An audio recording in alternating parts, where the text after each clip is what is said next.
रियासत अली आज़ाद साहब, वो ब्रेक पर जाने से पहले मैं आपसे सवाल कर रहा था कि जो जुडिशरी इस वक्त कह रही है, जो इल्ज़ाम लगा रही है, जो उनकी शिकायत हैं वो कहीं और हैं, जवाब हुकूमत की तरफ से आ रहे हैं, और वो भी एक तो ये हो ना कि अगर बिल्कुल कोई अनफाउंडेड उनके इल्ज़ामात हों जुडिशरी के, हुकूमत क्यों इतनी एग्रेसिव हो रही है सब मामले के अंदर? आपकी टेक क्या है इसमें? भाजपा साहब, बात यह है कि देखें, हुकूमत जो है वो क्यों इस पे अपने आप को इन्वॉल्व करती। रीज़न इसके पीछे ये है कि देखिए, अदलिया तो एग्जेक्टिव से मुतासर है। उन्होंने कहा भी, ये एलेज भी यही किया कि इंटरफेरेंस अगर हो रही है तो वो इंतज़ामिया कर रही है, तो इंतज़ामिया जो है वो बराह रास्त आके उसको जैसे रिस्पॉन्ड कर रही है। फ्लोर ऑफ द हाउस जैसे उनकी स्पीचेस और उनकी तकरीरें आप सुने तो वो किस लेवल की हैं, चूंकि वहाँ पे उनको इस्तिस्ना हासिल है, और अगर वो बाहर करते हैं तो कंटेम्प्ट ऑफ कोर्ट ऑर्डिनेंस जो है उसके तहत भी, और आर्टिकल 204 जो कॉन्स्टिट्यूशन ऑफ 1973 का, वो सारी प्रोसीडिंग हो सकती है। और मैं मुनासिब नहीं समझता कि उनको ऐसा कहना चाहिए। रीज़न ये है कि इदारों की हिफाजत, इदारों की आज़ादी, इदारों के अंदर रहते हुए अपने अपने डोमेन में काम को तो हुकूमत ने करना है। अदलिया अगर बेहतर होगी तो परफॉर्मेंस गवर्नमेंट की भी अच्छी होगी, अपोजिशन के लिए भी वो अच्छी होगी। लेकिन अगर आपने अदलिया को प्रेशराइज करना है, अदलिया पे आपने अपना मिसट्रस्ट शो करना है, तो आप कहाँ जा रहे हैं? हुकूमत ने तो अदलिया को प्रोटेक्ट करना है। प्रेशराइज करने से लगता है कि प्रेशर को खास में से कबूल किया नहीं जा रहा।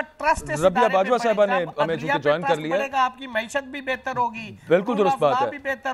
रबिया बाजवा साहबा, आज जो chief justice Lahore high court साहब ने जो बात की है, वो आप do you think it's a reaction जो अदलिया की तरफ से वजीर कानून, वजीर इत्तलात और मुख्तलिफ सेनेटर्स और वो जो एक बराज अदलिया मुखालिफ प्रेस कॉन्फ्रेंसेज और तकारीर का है, ये उसका जवाब था?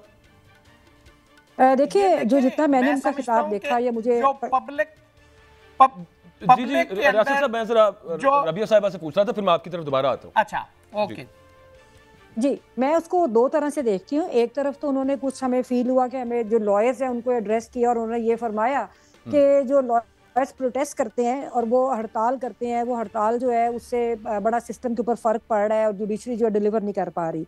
सबसे पहले तो मुझे अफसोस है, पहले इस स्टेटमेंट के ऊपर अफसोस है, क्योंकि ये जो हम जिस इशू के ऊपर एहतजाज कर रहे हैं, ये हर वकील का मसला है जो लाहौर के अंदर अदालतों की तकसीम के हवाले से प्रोटेस्ट आपने देखा रिसेंटली, हम लोगों ने इसके ऊपर आवाज़ उठाई। और लाहौर के अंदर एक बहुत बड़ा मसला है जो कि बहुत बुरी तरह लीगल फ्रेटर्निटी को इफेक्ट कर है। उसके ऊपर हम लोगों ने अपनी रेजोल्यूशन दी, लेकिन जुडिशरी ने हमारी बात नहीं सुनी, और उसके बाद पंजाब हुकूमत ने हमारे ऊपर तशद्दुद करवाया, और हम ये समझते हैं कि इसमें चीफ जस्टिस साहब जो हैं उन्होंने अपना किरदार अदा नहीं किया।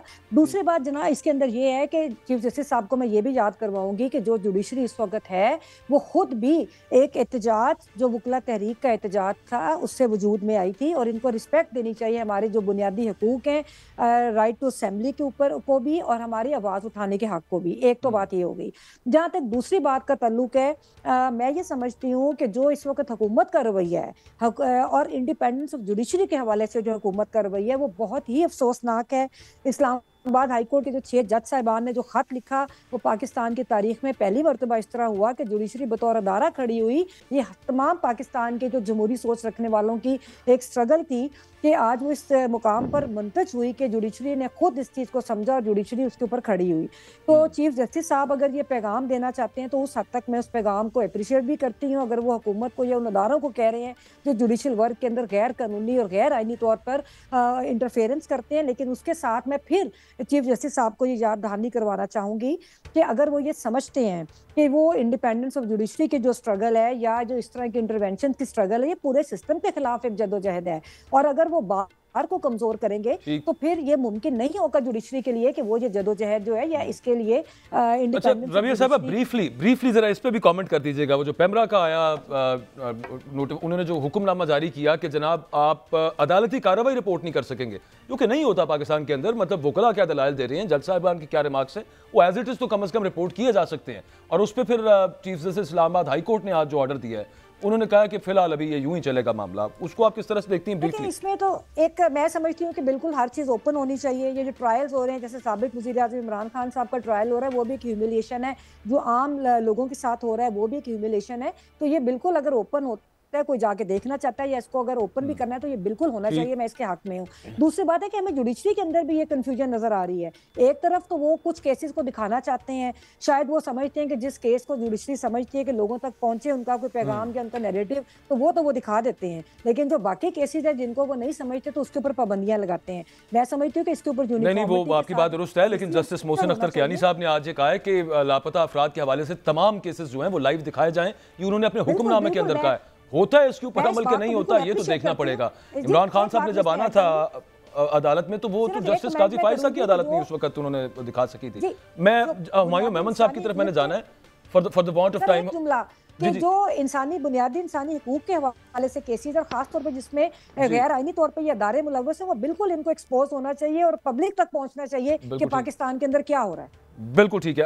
सेनेटर साहब ये फरमाइएगा, वो जो मैं प्रोग्राम के इंट्रो में बात कर रहा था कि एक there are rumours abound in the capital, ये बाज़गश्त है कि तहरीक इंसाफ के खिलाफ कुछ मतलब जमात के ऊपर पाबंदी लगाने के हवाले से, कुछ टॉप लीडरशिप के ऊपर आर्टिकल 6 के हवाले से, आप तक भी ऐसे कुछ इत्तलात हैं कि हुकूमत ऐसा सोच रही है? देखिए, र्यूमर्स तो हैं, वो जिस तरीके से आप रेफर कर रहे हैं, जिस तरीके से किसी ज़माने बलूचिस्तान और केपी के जो लीडरान थे उनके ऊपर भुट्टो साहब के ज़माने में हुआ था, और उस तरीके से फिर बाद में फिर भुट्टो साहब को ख़ुद भी सूली पे चढ़ना पड़ा। फिर उसके बाद वो सारी चीज़ें जो बनाई गई थी उसको फिर डिसॉल्व कर दिया गया और वो सारे केसेस ख़त्म कर दिए गए। जो हैदराबाद वाले ट्रायल्स हुए थे, एक बात बताता हूँ, हैदराबाद वाली बात थी, ठीक है ना। देखिए, बात इस तरह है कि सर हम जो इंसान होता है, मैं मिसाल देता हूँ। नहीं, मैं तो सर आपसे, मेरे पास एक्चुअली टाइम कम है, इसका मतलब you are aware of it कि ऐसा कुछ इरादों में है कुछ ऐसा? नहीं, सुनने में सर, देखिए, जब आपने सुना है तो बाकियों ने भी सुना होगा ना, ये इस किस्म की चीज़ है। अगर हो रही होगी तो वो कर रहे होंगे, लेकिन मैं एक बात बताता हूँ, आज के ज़माने में और प्रॉब्ली 1970s में बहुत बड़ा फ़र्क है।